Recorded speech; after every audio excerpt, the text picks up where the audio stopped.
Welcome into Locked On Sports Minnesota. It's our special bonus Wednesday football show. Again, if you usually tune in for the Minnesota basketball party during this time, we will return. Timberwolves season is not far from now. In fact, I think 2 weeks from now, we'll be talking about a Timberwolves win on opening night against Reggie's Lakers. But today we talk about the 5-0 Vikings. I know, catching strays. Bronny's going to be catching strays on that show. You better buckle up, Reggie. That's going to be we're not going to hold anything back. But the Vikings are 5-0. They've hit the bye week. We're going to talk about what adjustments need to be made. I think maybe some red flags raised this past couple of weeks despite the wins. What do the Vikings need to do to be their best coming out of the bye in a very big game against the Detroit Lions? We're also going to have some fun with some on-pace numbers at the bye. Notable Vikings, what they're on pace for. Will that continue or will it diminish? And I also ask this question, is the NFC North the best team in football? It's all coming up on this bonus football episode. Want to remind people to subscribe to Locked On Sports Minnesota. You can get our audio on the Locked On Sports Minnesota audio feed. And please check out our full lineup. Minnesota Football Party, Mondays and Thursdays. Ron Johnson on Tuesdays. And our roundtable with these three plus Julia Daniels on Fridays. But we hit the bye week. Early bye for the Vikings coming off London. I need a bye week fix from both of you. Ron, we'll start with you. And it's nitpicking because it's a 5-0 team. But what needs to be mended with this Vikings team coming out of the bye so they are at optimal functionality? Well, first thing needs to be mended is Aaron Jones's hip. So let's hope that all subsides itself because he's going to get 2 weeks off. They're giving these guys, I think, like a full week off too. They don't come back for a while. They're going to be around doing treatment and stuff. So hopefully this rest, plus the additional week before the Sunday game at home, he doesn't have to travel to play the Lions as well. So all signs point towards Aaron Jones going. But I think if I'm a coach, I'm going to put him on a pitch count early. If he does feel good, I'm going to put him on a pitch count. I'm not going to have him go out there and try to get it going and carry the ball 25 times. I'm going to lean on my other running backs, Myles Gaskins and CJ Ham, as well as Ty Chandler. But the thing that needs to get fixed is Brian Flores' defense. And this is it. It's nothing. We have to nitpick this because we have to. There's a ton of yards being given up. And that's because teams are having to throw the ball to come back in these games. But with that said, there shouldn't be this many comebacks. I get it. People are doing it. So maybe do what you did early on, which is continue to confuse. I know it's tough because as a coach, once you get a guy, you're like, I don't want to put too much more on film, but you got to keep doing it. Like clearly, like people are fascinated and enamored, which is so funny. This defense, nothing changed with the style of defense. Nothing changed with the scheme of defense. This is the same thing he did last year. He just wasn't getting the production out of look at the Andrew Van Ginkel drop. That would have been Danielle Hunter. Danielle Hunter would have had his hand in the ground. He might have dropped, but he might have just dropped like a gorilla on ice skates. Like, where do I go? Where do I go? I don't know what to do with my hands. Like, he's not going to drop instinctively and get in the passing lane and get an interception and pick six at that. So Danielle Hunter's great at going after the quarterback as well as DJ Wanham, but they're not doing what Dallas Turner, Jonathan Grenard, and Andrew Van Ginkel can do. So I think people now are just seeing what Brian Flores actually needed and wanted, which is what he did with the Dolphins early on when they became good, I think in 2019 to 2020, and now people are starting to see it. So I just think the thing that needs to be shored up is once you get that lead, because it's coming, make sure the defense knows we got to keep chugging away and get these guys off the field. Yeah, I like that a lot, Ron, and here's why. There's been a lot of things happening in the Vikings' favor when teams have moved down the field on them. So think about the Packers game. Packers missed 2 field goals. Okay, that's not always going to happen, though. The Texans twice got in field goal range and then penalized themselves out of field goal range or got sacked out of field goal range. That's not always going to happen that way. The 49ers went for it on 4th down at the 2 and missed. The Jets went for it on 4th and 1 at the 25 and missed. So the Vikings are making plays when they need to make plays, but I'm concerned that if teams are constantly driving on you, they're getting to the 25, 30-yard line, eventually things will start converting. Those drives will start converting into touchdowns against you. And you can't always count on making that big play or getting that lucky break when you need it. So I think that's a good point, Ron. Reggie, what do you got? I think the biggest fix for me comes in form of getting TJ Hawkinson back on offense. I think that is going to help open things up a bit. I think in that game against the Jets, look, that Jets defense is mean. You know, Robert Saleh getting canned aside, like that defense is mean. They were sticky in coverage and they were getting after Sam Darnold and he was running for his life. I do think that Kevin O'Connell could have done a better job from a play calling standpoint, to try to make things a little bit easier for Sam. And I also think that Sam took a little too many chances, just trying to force feed, footballs to Justin Jefferson that really wasn't there, and the offense just looked clunky, and he was errant. And I think you know the biggest thing for Darnold is when his feet and his clock is sped up, that's when some of the mistakes happen.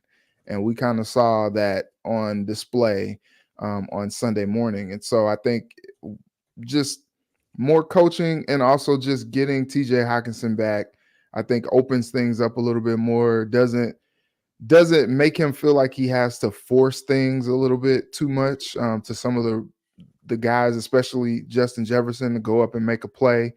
Sam can get a little too greedy sometimes. There was some film that I watched where, he had some guys open, and instead of him throwing to the open guys, he was taking the chance, trying to hit Jess down the field, trying to hit Addison down the field where, the tight end was maybe open, or maybe you check it down. I think he's just a naturally aggressive guy, and you like that from a quarterback. You don't want to see a check down Charlie back there, but what do they say? You can't go broke taking a profit. Sometimes just find the easy play and keep it moving. I do think, to Ron's point, that getting Aaron Jones back would be helpful, because I think this offense is just a different offense when Jones is there. So I think the fix for me, to go along with the defense, and just that bend don't break, but almost breaking on the defense. Like I think that's the offense, just kind of getting some of the play calling things shored up, and also getting Hawkinson back to open things up a little bit more, I think is probably the biggest fix for me. Just think about this though. The Vikings are 5-0. And so we're nitpicking the craziest things. Like I thought about that in the post-game show. I was like, we have to do this because this is what we do. But I just saw, I'm not going to say what station did this, but they are absolutely nuts. They talked about Sam Darnold's last 6 quarters, that he's like a 58.9 passer rating in the last 6 quarters or something like that, and 3 interceptions, no touchdowns. It's like, are you kidding me right now? Like, you're going to nitpick. You're going to nick. Oh, I know it wasn't you guys. I'm not. It's not even a network. I'm not going to even say that. They don't have an actual network. It's crazy though. It's crazy that people want to like look for the other shoe to drop or find the negative in this. The things about the defense that we're talking about are fixable. They're also a product of like the butterfly effect. Imagine if it was a tie game, and I think PJ Fleck talked about this yesterday on the PJ Fleck show, when you talk about USC and why he went for it. He said if he kicks the field goal there, USC has a different type of play call to get down and they get in field goal range and maybe take them to overtime. And then that's where you now are succumbed to a high flying offense who fits well in the red zone, because the quarterback at that point, I think, had like 10 or 8 touchdowns in the red zone, 4 to his big 6'4" receiver. PJ said by having Max Brosner go for it, and now they have to go down the field and actually score, their play calling is different. They're going to push the issue a little bit more, which created the Corey Parrish interception. So I think it's the same thing for the Vikings defense. If this were closer games, you probably get different play calls from the opposing team, knowing how they have to come back, knowing how they have to get in games. They're looking for gash plays. They're looking for, and the defense is, as well as like, let's just keep these guys in front of us. Let's give up the 7 yards, because like the clock's going to keep running, versus we got to go, we got to get the ball back. They're not playing that way. And so it is a mind thing. It is a butterfly effect. I don't know if you mentally can change because you have a play card and you have an analytics guy saying, this is what we should do right now. So it's just crazy though, that like at 5-0, this is what we have to nitpick. It's amazing to me. Well, yeah. Well, think about the defense in first halves when the game is tighter. They've given up 3 points in the first half, 7 points in the first half, 0 points in the first half, and then 7 and 7. And a couple of those 7s were because of turnovers, right? Or muff punts. So they've given up like two scoring drives, honestly, like 2 long scoring drives all season in the first half. That's how good this defense has been early in games, and that's helped them build leads, and that's helped them win.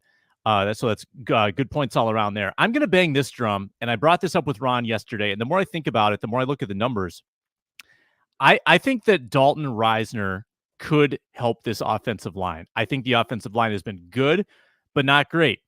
And I got into PFF, and I know, Ron, you might roll your eyes. Ed Ingram with the second most pressures allowed in the league. Number 1 is the Patriots' 4th-round rookie guard, who's totally in over his head. And then second is Ed Ingram. Pass blocking grade overall, second worst, behind Logan Bruss, who's played 3 games this year for LA. Ingram is number 2 worst in the league. And I don't think it's all been terrible. Not every single game's been a train wreck. But if Dalton Risner could come in and assist with your pass blocking just a little bit more and give Sam Darnold a little bit more time, I think that you do still need to kind of cocoon Sam Darnold and create really clean environments around him. I don't think he's a quarterback that is going to thrive if he's constantly getting pressured, especially when he's had the knee flare up. He had that kind of rib or upper body issue in the last game. I don't want him getting hit. So if Risner can improve your team, and maybe it's not out of the bye, maybe it's not the Lions game. Maybe he comes back and practices for a couple weeks. Maybe it's whoever they play after the Rams. Maybe that's the game where they have kind of the mini bye week. Maybe Dalton Risner could help this offensive line and take them to the next level, because I'm not just going to roll the dice that Ed Ingram's going to get better. The stats are incriminating right now that he's not having a great start to the year. Reggie, how does that sit with you? Yeah, I mean, there's been film that I've seen where Ingram just gets run through, and it's kind of weird to see. There were so many people. Like, I follow Louis Riddick, and I think that his football mind is incredible. I think that he should have been a GM long before now. I don't know what's going on there. I just think he has a great football mind, and he's right about a lot of things. Well, he had Ed Ingram graded high, and I know a lot of people did. And if it wasn't for some of the character concern things that went on prior to him getting drafted, I know a lot of people have 1st-round grade on him. And so I think it's tough kind of seeing that, just because, like, you know, he's a confident guy. You can see it. But there are times in games where he's just not good enough. And so it's kind of difficult to see that. You don't want to crush a young guy's confidence, but if Risner gives you a better chance at that spot, you know, maybe you tinker with it a little bit and just, you know, keep trying to build with Ingram. But, you know, I think there's been a lot of tape right now to prove that, you know, you can get better production than what you're getting from Ingram. And he has some good games at times, but, you know, there are times where you're just like, man, I don't know about that one, bro. Yeah, his pressures allowed by game this year, 6, 1, 3, 2, 5. So obviously you got some decent performances in there. Ron was against me yesterday. Ron said that why mess with something when you're winning, which I think Ron, the betting money would be on them sticking with Ingram out of the bye week. But if it continues, then at least you have Risner in your back pocket. Right. Yeah. And that's the thing. I mean, I do agree. Like, I can see that. The only thing I do is I hate the PFF grade stuff, because we know Patrick Peterson talked about this numerous times where he was getting bad grades, and he's like, y'all don't even know what coverage we were in. Like, that's not my guy. You know, because they do the whole like, oh, he's in your area, like you didn't cover him, so you get the negative. And it's like, no, I'm not in, because I saw Luke Inman, which I try not to take it to Twitter. I'm gonna wait to the football party for this. I saw Luke Inman post the video of Sam Darnold's interception, and he's talking about the coverage, and he called it quarters. It wasn't quarters. for the simple fact of the boundary corner. If you watch him, he's not getting any depth. He's kind of floating, which is more like a cover 6. And so that's why Sam Darnold read it wrong. Also, I mean, it was still Sam Darnold's fault, but he read it wrong. He's reading it like it was 2 because it was too high, but it was 6, which was quarters to the side he tried to throw to, and then 2 to the boundary. So he kind of read it right, but he read it half right, because if you watch the way the safeties turn their backs, that tells you the coverage. And so I think that comes down to it too. When you look at PFF, like, you don't know what we're in. You don't know what we are being told. And that's why I always wonder, like, Ed Ingram, if it's banned and he just gets ran over, boom, yeah, you can put that on him. But if he's like turning his back to a guy and a guy comes free through his hole, maybe that's supposed to be the running back's guy, and maybe the protection call was, hey, we're going to fan, which is everybody fan to the strong side. So you fan right, everybody fans this way. And maybe he fanned and did his job, but the center didn't get the right fan call. And so the center was just off on a guy, like, because you have to number the guys. And, that's why you see all the offensive linemen pointing and saying, like, this is our guy, this is your guy. Like, you have to understand that too. So that's why I always wonder, like, with some of these grades, I want to, and I'm probably going to do this when I get over to the Vikings, is talk to the offensive line coach even, to just say, hey, man, like, what do you think about it? Sam Darnold, or not Sam Darnold, but Ed Ingram. And my guy, because I know I haven't used him yet. I'm holding off because they're 5-0 and I don't want to bother Josh McCown, but I know Josh McCown has told us he was going to come on the show.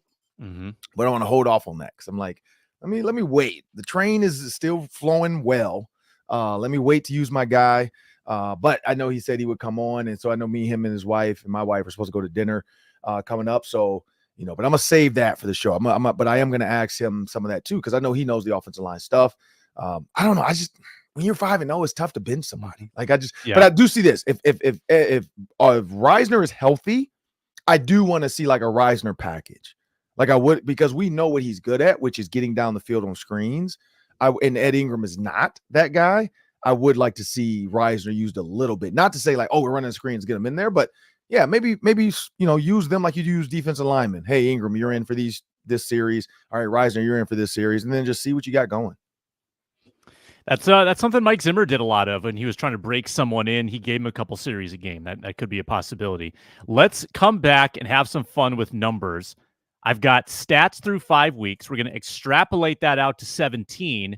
You guys are going to give me over or under whether those numbers will come true. That's coming up next on our special Wednesday football episode. And it's brought to you today by FanDuel. NFL fans, you can get a big return on your money with FanDuel, America's #1 sportsbook. Hopefully you're holding on to those Lynx WNBA championship bets that I recommended you make like 2 months ago. Hopefully you have those in your back pocket. When you have hunches like that, maybe it's a week before the game, maybe it's a minute before the game, maybe it's during the game, you can check out the latest lines at FanDuel. You can bet before the game, you can bet live. And if you're a new customer, with your first $5 bet, you can get $200 in bonus bets guaranteed. With those $200, you can have a lot of fun, spread that around however you want on whatever lines, whatever leagues across FanDuel and their great platform. FanDuel.com. Download the FanDuel Sportsbook app. Make every moment more at America's #1 sportsbook. Betting 5, getting 200. And a shout out to the everydayers for tuning in here every day at Locked On Sports Minnesota. Please subscribe, one click, and you are subscribed to our YouTube channel.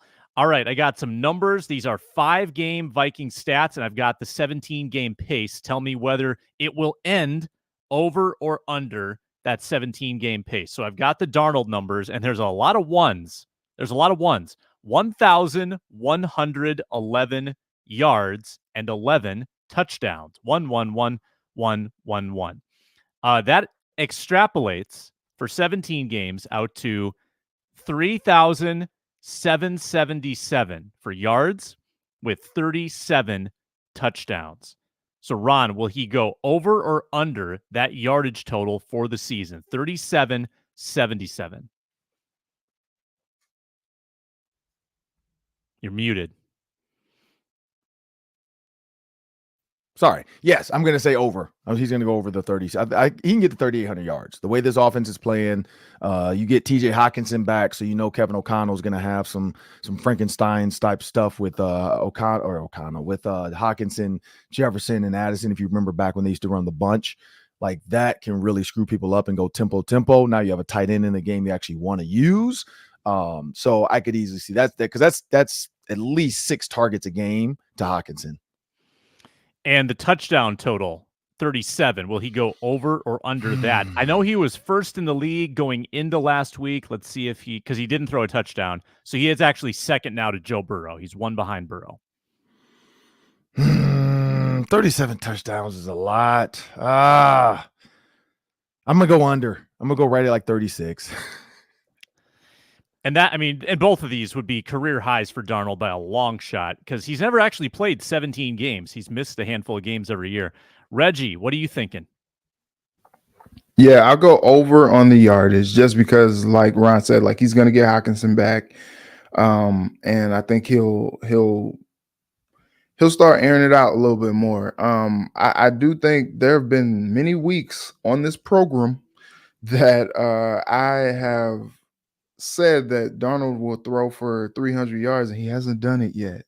So I'm waiting on him to prove me right. But yeah, I'll take the over on that, and I'll also do under. If he throws for more than 37 touchdowns, I think the Vikings are they're a juggernaut, and just you're talking about first round bye and all that stuff. Like if he's throwing for 37 touchdowns or more, that's mean. Like that, we're having a different conversation towards the end of the season. Yeah, 37 touchdowns, that gives him more than 2 touchdowns per game for the rest of the season, like 2.2 touchdowns per game, which is absurd. He had his first non-touchdown throwing game against the Jets, but he had 2 or more in every game leading up to that. And if you have 37 touchdowns, you're in the MVP discussion, no doubt. You look at MVP quarterback resumes over the years, they all have about that number. They've all got 40 touchdowns. Mahomes, I think, threw 51 year, but Peyton Manning was always in the 40s, Brady in the 40s. 37 gets you there. You're definitely in the top 3, especially if your team has 12 or 13 wins. I'm going to likewise, I'm going to go over on the yards because I just think he's sitting on maybe some bigger games where he'll have to throw more than he has to this point. Touchdowns they could run the ball in the end zone more. Like I think that he's definitely overachieved on touchdowns to this point, I would say. So I think we're in lockstep there. How about Aaron Jones? 1,190 yards is his pace. He's got 350 right now. 1,190. Let's start with Reggie this time. Over, under that. Well, I saw Aaron Jones yesterday at the Lynx game. And how's the hip? How's the hip looking? So he stood up to cheer a few times, but when he walked back to the Lexus Club, it was a little gingerly. The walk was a little gingerly. And so, maybe he doesn't want me to say that. Maybe the Vikings don't want me to say that, but he's out in public, man. But yeah, he's in a public place. So I tweeted a video of him, doing the towel, and people were like, yeah, I just need him to sit back down and rest the hip. Like, seems ambitious that he's at a game right now where he could just be resting that hip. He better be ready for Detroit. I don't know if he will be, considering where he's at right now. He probably misses that game against Detroit. But we'll see. Modern medicine and technology is something else. But even with that, I think that's a benchmark that I feel like running backs can clear if they are productive. And at this point in his career, he is still productive. He does seem like he gets that one goofy injury. Like last year, he had the hamstring after that first game of the season, running into that Bears end zone for the touchdown. He pulls up like, oh, my hamstring. Like I felt that on a personal level. But yeah, I 1190. Yeah, I'll give the over, even if just by like 1 yard. It's wild. 1190. It doesn't, for a running back of his caliber, it doesn't feel like that many yards. It would be a career high. And let me ask you this too. Does it feel like Aaron Jones has been overused? They've been using him like a bell cow back, like he's been really carrying a big workload. It doesn't feel that way to me, but if you look at his attempts, he's on pace for 241 attempts. That would also be a career high. And I think it comes down to injuries, Reggie. Like you said, he's only played 17 games one time. So for 1190, I think I would go under just because the health now is a concern. And if he misses any amount of time, that could set him back a little bit. Ron, where are you at? Ooh, so Aaron Jones, 1190? 1190. With the injury, I'm going under. I'm just going under just because I think for a while he's going to be on the pitch count. I don't think he's going to get 17 games, to be honest, or at least 17 full games. I'm hoping that because I tend to lose these things, like even my Fox game day, game day live picks, I'm like one of the worst right now. Like my sinker sales this year are not panning out, and it's because normally I'm super negative, and I should have stayed negative. And I've been hella positive, and then it's still been biting me in the butt. So I need to go back to my negativity days where I'm just going against everything that's supposed to happen in games, because then it'll work out for me. So I'm gonna go against that one. I'm gonna go, and I hope he makes me wrong. But yeah, I just think, I think Ty Chandler, like if we look at last year too, his usage went up towards the end of the season. At 5-0 now, your mindset as a coach is like, let's not miss the playoffs. Let's make sure we go to the NFC Championship game. And so I think they're going to learn, like some of these games we might have in hand, because whether they lose to the Lions or not doesn't matter. It's going to be the games down the road where I think they can run the table on the 5 after that. So I think the goal is let's get him healthy so that we can run this gauntlet. Back to the passing thing too, I want to say, Sam, they are going to face towards the end, in this little stretch, they're facing some of the worst passing defenses, like the Jacksonville Jaguars have given up almost 300 yards a game. So some of those games, and the Indianapolis Colts as well, have given up over 260. So when you think about the teams that are going to play, they still have to come. There's going to be some opportunities for Sam Darnold to really throw it. And that's why I think it's going to be less running, because like you look at the Jags, the Colts, they're giving up just tons of yards anyway. They're giving up 157 on the ground. You got the Jags giving up 105. So I think it's gonna be one of the things is what do they do bad and what do we do good? They are horrible at pass defense, and the Vikings are really good at throwing the ball. So I think it's going to be a Sam Darnold type day, and then I think it's going to be a get down to the 1 yard line, and maybe Sam Darnold gets a bunch of rushing touchdowns toward the end of the year. Yeah, that schedule gets nice after that Rams game. And who knows, the Rams might still be banged up too. They've been super injured. Audible, Omaha. There, you like that, Ron? Yeah. Running back question. So if Jones is hurt for any meaningful amount of time, we've already seen rumblings of, well, you got to go add a running back because you've got Chandler and Gaskin, and it hasn't been good with Chandler. These are some of the free agent running backs per Spot Track right now. Damian Harris, Matt Breida, Kareem Hunt, Latavius Murray, Jerick McKinnon, Marlon Mack. Do any of those names pique your interest? We got a couple former Vikings there. Kareem is on the Chiefs. Jerick. Kareem, good point. Spotrac, get your act together. Update your website. He scored on Sunday. Monday. He scored on Monday. What is going on here? Come on, Spotrac. Latavius and Jerick McKinnon, those two specifically, would you want a reunion if Jones missed time? So I thought about this with the running backs, and I've been, originally, I said Dalvin Cook could have been one, but clearly, no, he's not really doing much. When you think about like Jet McKinnon, he doesn't, like, you have to find an Aaron Jones type, and that's the problem. Like, you don't need to find a guy that you're not going to use. I don't know if any of those names really jump out at me, honestly, over what they have in Ty. I think Ty Chandler can get it done. I just think he needs the usage, and we saw that with the Bengals game last year. You give him the usage, you give him the plays, you let him know he's the guy. I think Chandler gets it done. The only name that kind of jumped out to me, I want to say like Damian Harris or Matt Breida, maybe, but I don't know. Like I'm kind of over this old back thing. I feel like old backs is kind of true. Like 30-year-old backs, people are starting to say like that's why they're not giving these guys money. Like look at Dalvin Cook, he fell off a cliff. Like it just, your bodies are beat up. So I don't know. I like the young guy in Chandler. Damian Harris, Actually, not that old yet. 27, turning 28 pretty soon. He was with Buffalo a little bit last year. I'm not really sure why he fell off out of favor with teams, because his career in New England was not Yeah, he was that good. bad. Yeah. That's curious. But yeah, we'll keep an eye on that. Again, Aaron Jones week to week was the designation. Can they just take Darius Taylor? Like, just have Darius Taylor play Saturdays for the Gophers and then go dress for the Vikings on Sundays. Just call him up from the minors, I think, and then just send him back down. Get the righty in. Bring him in. Bring the righty in. Yeah, that week to week for Jones is big, because if it's 2 weeks, then you're good. You've got him for the Lions game. If it's 3 weeks, you lose him for 2 games, because you've got the Rams 4 days after the Lions. You could miss him for 2. You could miss him for none. I think it's going to be pretty critical how he heals in this first week. How about Justin Jefferson yards? He currently has 450, on pace for 1530. 1530 in yards. Reggie, over under that?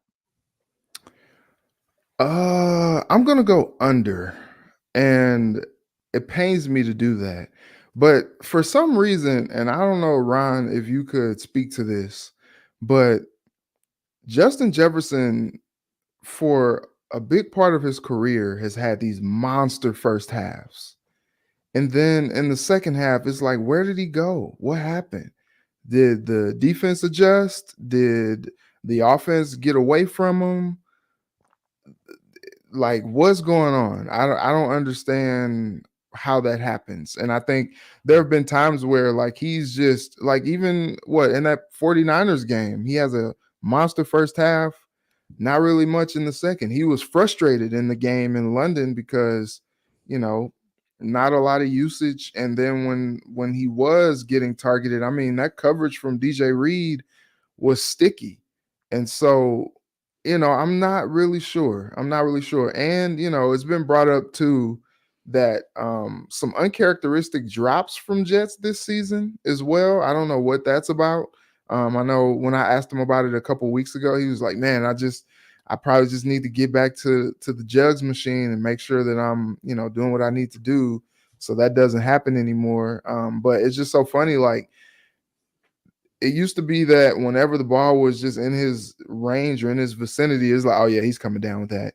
It's just a confidence that I had that he was gonna catch everything. And it's just interesting this year. I don't know what's going on with that, but yeah, I think I go under, but not by much, maybe like 1,400 yards. Yeah, Jefferson, 2 of 7 on contested catches this year, which is low for him. Usually if he gets his hands on it, he's bringing it in. And against the Jets especially, DJ Reed was blanketing him. It was really hard in that game. Ron, what do you got? Over, under? I'm going over. 30. I'm going over. I think we want the 2,000, but that's going to be tough. But I think over, because he still has like that 200-yarder in him that we haven't seen yet. Like, and it might be the Lions. Like, we know the Lions love to talk, and that gets him going. If you remember last year. So I think the Lions is one. I think the Jags absolutely are, like, I'm not going to call them trash. They're struggling if you watch with coverages. Like, I don't know if it's miscommunication. I don't know if they quit and they want Doug Peterson fired. I'm not exactly sure, but when you watch the Jags highlights, you're like, how? Like, where's the guy? Who are you covering? And so you add TJ Hockenson to the mix. I think that puts more eyes in the middle for the linebackers now, because right now nobody cares about Johnny Mutt and Josh Oliver. But you put TJ Hockenson in there to run the seam, the safeties have to honor the seam. Justin Jefferson runs that underneath dig route. So there's a lot of routes and combos that TJ helps. Also, Jordan Addison back healthy is going to take more eyes off Justin Jefferson. So I think we have one of these monsters coming up soon. One stat that I have never seen pointed out about Justin Jefferson, but I just noticed it now on his reference page. Justin Jefferson is the all-time career leader in the NFL history in yards per game. 97.7 yards per game. That's amazing. I'd never seen that pointed out, but now I see it. It's highlighted in gold, 97.7. This year he's got 90 yards per game. I still keep coming back to this, and this is why I'm going over on the number, because they have not needed to use Jefferson for all 4 quarters in a lot of these games. Yeah. They've been running the ball a lot in second halves. He was hurt for 1 second half. So I still think that usage is going to go up. And I think we saw this too with TJ Hawkinson in the mix. Numerically or statistically, the Jefferson production gets better with Hawkinson on the field. The targets get deeper down the field when Hawkinson is controlling the middle part. So I'm looking forward to actually an uptick from Jefferson. Maybe he catches more of those 50-50 balls. I'm going to go over the 1530. We'll put him around 1600. Last one. And this is the crazy one. This is the one I think people are expecting to come down to earth a little bit. Defensive interceptions as a team. Mm-hmm. The Vikings are on pace for 37. For reference, last year's leader had 22 in the NFL. The Niners had 22 and they led the league. The Vikings are on pace for 37. So can they possibly, Ron, sustain this? No, heck no. But I think they can get to 22 though. Like I think 22 is attainable the way they're playing. But 37, heck no. Like if they do that, like I'm gonna go. Well, no, I'm not doing anything crazy. That's not my team. I don't care. But I literally like if they do that, that is like Harrison Smith. Just give him his gold jacket right now because he's clearly getting these guys lined up in the right spots. But no, I'd say they can get 22, 23. But they are on a ridiculous pace right now. Reg. No, it is crazy though. They've gotten like 2 or 3 every game. Like it's insane that they do this every game, and it's just like, man, is this sustainable? It's like I don't know. Like when they play the Lions, I feel like the Lions may not turn it over as much.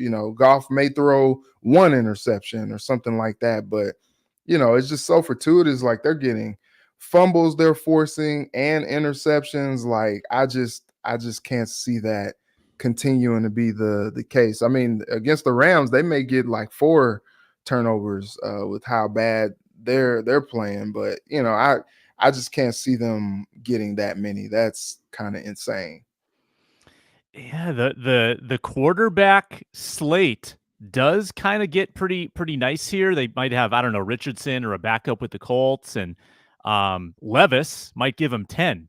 I mean, maybe that'll get him there just by himself. And then Caleb Williams against a Flores defense, I could see that getting sloppy. So there's opportunities here, but they're not going to get 37. That would be insane. NFL record is actually in the 40s, but that happened like way back in the day when quarterbacks were bad. About to say when they were throwing like shot putting the ball. Like, yeah. What the heck? Sam, I did want to say one thing though, like because you brought this up about first half versus second half. In the first half of games, Justin Jefferson is second in the league in targets in the first half. In the second half, he's not even in the top. He's way down here. So in the first half, he's right around 27 or 28 targets. In the second half, he's at 16. So I don't know. Yeah, explain, Ron. What's the deal? I don't know if it's because the leads or if teams are like we got us to stop Justin Jefferson, let everybody else get going. But he's second in the league in the first half in targets. Second half, he's like down in the 30s. Like he's down here with like Brian Thomas, Devontae Adams, which now I see why he wants to leave. He's like, are you kidding me? Alvin Kamara has the same amount of targets in the second half as Justin Jefferson does, and Brandon Ayuk. So like it's some great guys down there, but you have to also look at like who, like Tyreek Hill is down here at 17, but his team sucks. Jamar Chase is down here at 18. So, but Drake London's down here. Michael Pittman Jr., like, I don't know. Like the only guy really, like Garrett Wilson is up there at 34 in the second half, but also the Jets are terrible or not terrible. Sorry. They're having to come back and they're having to throw the ball a lot more in the second half. So it might just be the way the Vikings are playing in the first half. They're up so big in the second half. Kevin O'Connell maybe goes with a 4-minute offense. Same thing with Sam Darnold in the first half. His passer rating is nuts. He's at 120. And then in the second half, it drops off and he's at 83. So I don't know what, like, if he, because it's not like, his completions is 60% in the second half, 65 in the first. Sacks are the same, 7 sacks in the first half, 7 sacks in the second half. So nothing's changed with the offensive line. I don't know. I have no idea the answer to this. I don't know if maybe he needs to start targeting Jefferson. Maybe that's the answer. Maybe if he targets Justin Jefferson more in the second half, his numbers go up. So I don't know. That's one of those that what's that old show?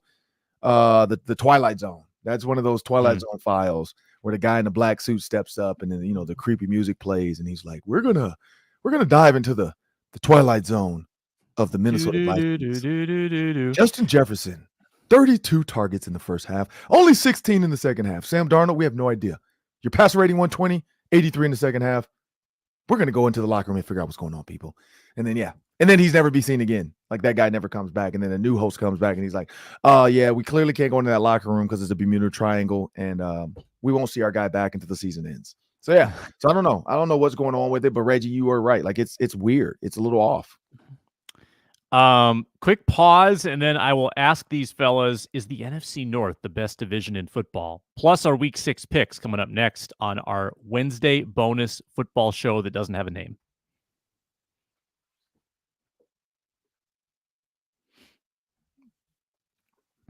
I do want to say I have a breaking news quote that might go down in the history of quotes. Reggie, should I play? Let me play the sound. We got to play the sound on this here channel. Ricky. Michael Irvin was on a podcast with Cameron, the rapper, and who was he on there with? It's Cam and Mace and Cameron and Mace.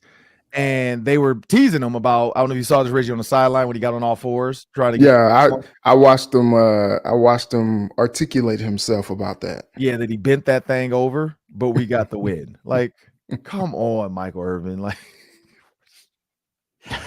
he bent that thing over. Like, come on, this is not the club. We're not twerking on the sideline for wins. But yeah, well, I understood his reasoning. He said his back was killing him. He has had like multiple that back injury ended his career basically. He was like he doesn't know how some of his friends who are coaching like Dion and stand up the whole game. Yeah, stand up the whole game because he's like, man, my back is killing me standing up on the sidelines like that. Yeah. He said, I bent that thing over. So I'm gonna give Michael Irvin. I'm gonna drop one of these on Michael Irvin. Maybe Chris Carter. Chris Carter, if the game's going a different way for the Vikings, maybe Chris Carter needs to bend that thing over on the Viking sideline. Guarantee you he will not get do that win. He was down there stretching in London with Jettas, though. I saw that. That was pretty cool. He was stretching with him. So let's get to it, Sam. Yeah, I don't know if there's much question here. Is the NFC North the best division in football? Record-wise, it is. No team is below or even at 500. Everybody's above 500. That's the only division where that's the case. Mm-hmm. So do you believe that to be true? The NFC North, best in the NFL. Who would have thought? What do you think, Reggie? Yeah, I guess so. It was funny because like until the Saints kind of dropped off, I would have said like the NFC South is pretty good. Actually, I mean, the Raiders kind of have fallen off. So, the AFC West, I thought maybe they would have contended as well. But I mean, now with the Bears surge, it seems like Caleb Williams is starting to figure some things out. The Lions are good. The Vikings are good. It looks like it. The Packers, they're still figuring some things out, but they're above 500. So yeah. I actually think the NFC East, with the resurgence of Washington, so Washington being like the best team in that division right now, Dallas still is scary to me. I think Dallas has something in the tank, and Philadelphia. They're scary, all right. Well, in Sam, I know where you're going with this. Don't let the old Philadelphia make you think this new Philadelphia is good. Yeah, man. They're not the same team. Sleeping giant? You don't think so? No, they're not the same. They're just team. Sleeping. Their defense is so bad. Like it is something. They just cut Devin White yesterday. Yeah, something's wrong with that defense. And like offensively, they got the weapons, but they're having like miscues. And defensively, they're not what they were. Like everybody's, because I don't know if you saw. Remember, I think I texted you that. Sam, I remember I was like, somebody was like, we need to research the Georgia defense. When you look at like all the Georgia guys that were in the league and now out the league, and then the Georgia guys that are in the league that aren't doing what they're supposed to be doing, Philly has a lot of them. And so when you think about that, like that's the problem is like Kirby Smart. It's like one of those things where I'm not going to use a brand because they might sponsor us one day. It's like one of those brands that you buy and it works great and everybody talks about it the first year. And then like the warranty is a 1-year warranty. and then literally at 13 months it breaks. You're like, all right, so what do I do with this now? I got to go buy another one. And so like everybody's saying, man, we need to research that Kirby Smart team when they were winning, because like, was it Kirby? What was going on? Because the guys in the league, like none of those guys actually made it. Like, a lot of them are out the league or looking for teams still. Like, did Lewis get picked up, by the way? Yeah, he's on the Bills practice squad. Okay. But yeah, like it's a lot of guys that everybody was like, oh, first round, second round, like third, they were all for 1-2 day guys. So no, Sam, I don't buy the bill of goods. I was the same way. I've been picking the Eagles, and now I'm like, I'm done picking the Eagles because clearly like they're not as good as we thought. Yeah, they had that bye week in week 5. Maybe they come out of the bye with something new, but maybe. Yeah, you're right. They've been the struggling. Offensive coordinator is like, it's just not going. Like Nick Sirianni, everybody keeps saying Nick Sirianni is he's gonna find scapegoats for this. Like he's gonna blame it on somebody else because it's not looking good right now. Like the way the offense is being called, the way the defense is being called. Somebody brought this up about Robert Saleh.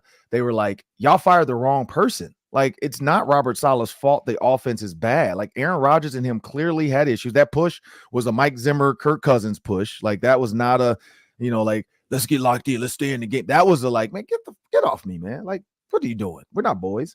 And when you think about that, and then you look at, like, Nathaniel Hackett probably being the problem, that's where I look at the same thing with the Eagles. There's something fundamentally wrong with them. The one thing I will say, though, I think the NFC North is the best. And the only reason I say it is top to bottom. Like, if the Vikings are good, the top of everybody's division is good. So you can start there. Everybody's division at the top is legit. We know that. So you can go Commanders, you can go Vikings, you can go Falcons, you can go Seahawks, all legit. You can go Kansas City, Houston, Baltimore, Buffalo, all legit. But you go to the bottom, New England, trash. Bengals, Browns, trash. Titans, Jags, trash. Raiders, fundamentally falling apart. Chargers, not good. Eagles, let's see what happens after the bye. Like Sam said, let's give them a chance. Giants, trash. Bears are good, and they're at the bottom, and they're tied with the Packers. That's what's crazy about it. And then you look at the bottom, the Carolina Panthers, bad. The Rams, hurting, but not good. So that's the only reason why I say the NFC North is good, because you can always look at the top and the cream of the crop and say, like, oh, yeah, like, are the Vikings even the best undefeated team? Who knows? Like, even at undefeated, people still put these 4-1 teams ahead of the Vikings. So when you think about that, I just look at the bottom. As a bottom, Bears, Packers, those two teams can go beat the, like, Raiders, Chargers. They would go destroy the Giants. Like, I just think as a whole, the NFC North is better. I think you're correct in that. One interesting FanDuel note as we get into our picks here.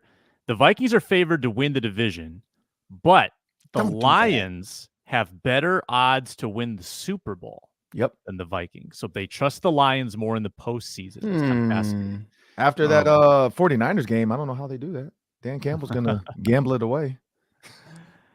I can't wait for week 7. It's going to be a long bye week because I'm just so pumped about this week 7 game at US Bank Stadium. It's going to be fantastic. Let's get into our picks. Week 6 picks. These are the standings. Ron, you bounced back a little bit last week, 2-1, 3-6 overall. So you still got some work to do. Julia picked for Reggie, and you can thank your colleague. She went 2-1. Oh, what would we do without our women? Getting your record to 5-4 overall. And thank you, Juju. Yes, she got the Commanders and Dolphins correct, and I keep setting the pace. I'm 7-2 against the spread, 2-1 last week. I got the Vikings and Bears correct, lost on the Seahawks, but we'll start with Ron in third place. What is pick number 1? Pick number 1 for me is going to be the Steelers -3. Steelers, and who are they playing? Raiders. Reg. Let me go Ravens -6.5. Ooh. This is a testy one because this is a measuring stick game for the Commanders. Yep. I think the Commanders win that game. I'm going to take the other side of it. I'm going to take Commanders +6.5. Create a little controversy. One of us will be wrong. I think the Commanders are going to win, or if not, lose by 3. Yeah, I like that number. I think if they can Keep it tight. Ron, pick number 2. I am going to go the Bears -1.5 to the Jacksonville terrible Jaguars. The Tagwars. Reggie. I will go Texans -7. Drake London's first start. I'm sorry, Drake London. Drake May. Too many Drakes. I'll be Drake Graham. He's starting. Reggie, Let Kenji know that. I'm not trying to be antagonistic, but I really wanted the Patriots +7. I like the new coach or new quarterback in their first game.